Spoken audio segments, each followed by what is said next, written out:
पशुपालन र पशु स्वास्थ्य सम्बन्धी विभिन्न जानकारीहरू लिन चाहनुहुन्छ भने हाम्रो यस च्यानललाई सब्स्क्राइब गर्नुहोला। दर्शकवृन्द, आज हामी कुखुरा पालन गर्दा ध्यान दिनुपर्ने कुराहरूको विषयमा जानकारी लिएर यहाँहरू समक्ष उपस्थित भइसकेका छौँ।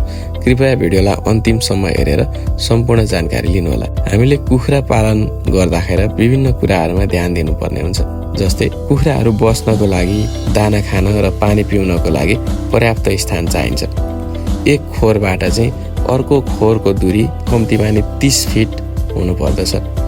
खोरमा पर्याप्त उज्यालो र भेन्टिलेसनको व्यवस्था गरी कुखुरालाई आरामदायी वातावरण दिन, गर्मी मौसममा ठन्डा र जाडो मौसममा न्यानो हुने व्यवस्था मिलाउने। हरेक ब्याचको कुखुरा बिक्रीपछि खोरबाट मल र सोत्तर हटाउने, भुइँ र भित्ता सफा गर्ने, पानीले पखाल्ने, चुनले पोल्ने, निसंक्रमण गर्ने र 0.5% को मालाथियन वा अन्य कीटनाशक विषादी जस्तै असुन्तोल पाउडर 20 ग्राम प्रति लिटर पानीमा मिसाएर वा बुटोक्स 2 देखि 4 ml प्रति लिटर पानीमा मिसाएर स्प्रे गर्नुपर्दछ। ब्रुडर, दाना तथा पानीका भाँडाहरू पनि बाहिर निकालेर सफा गर्नुपर्दछ।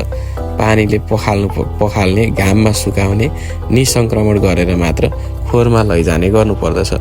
निसंक्रमणको लागि भिरकोन, अल्डिफोल AH, अल्डेकोल, क्लोरासोल, कर्सोलिन जस्ता संक्रमण मुक्त गर्ने सामग्रीहरू कम्पनीको सिफारिस अनुसार पानीमा मिसाएर घोल बनाएर स्प्रे गर्न सकिन्छ।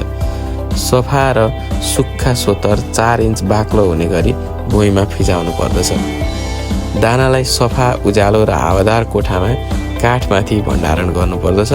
चिसो कोठामा फङ्गस लागेर दानाको गुणस्तर छिटो बिग्रिन्छ।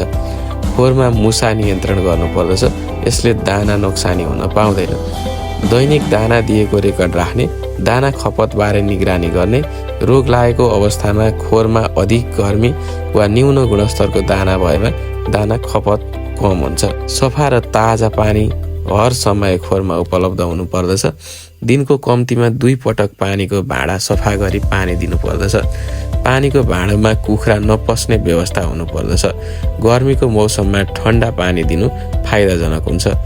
कुखुरा फार्ममा रोगबाट बचाउनको लागि खोर र उपकरणहरूको सरसफाइ, सन्तुलित आहार, ताजा सफा पानी, स्वस्थ चल्ला, नियमित खोप र जैविक सुरक्षाको उपायहरू अपनाउनुपर्छ। एकै उमेरको कुखुरामा सरसफाइ र खोप कार्यक्रमको साथै अन्य व्यवस्थापन कार्य र जैविक सुरक्षा प्रणाली अपनाउन सहज हुने हुँदा एकै उमेरका कुखुरा एकै पटक राख्ने र एकै पटक हटाउने प्रणाली all in all out system प्रणाली अपनाउनु हरेक दृष्टिले राम्रो हुन्छ। दर्शकवृन्द, आजको भिडियो यति नै। यहाँहरूलाई भिडियो कस्तो लाग्यो कमेन्ट मार्फत प्रतिक्रिया दिन सक्नुहुनेछ। हाम्रो च्यानललाई सब्स्क्राइब गरिदिनु होला, भिडियोलाई लाइक, सेयर गरेर साथ दिनुहोला। अहिलेलाई भने बिदा चाहन्छौँ। हस्त, धन्यवाद, नमस्कार।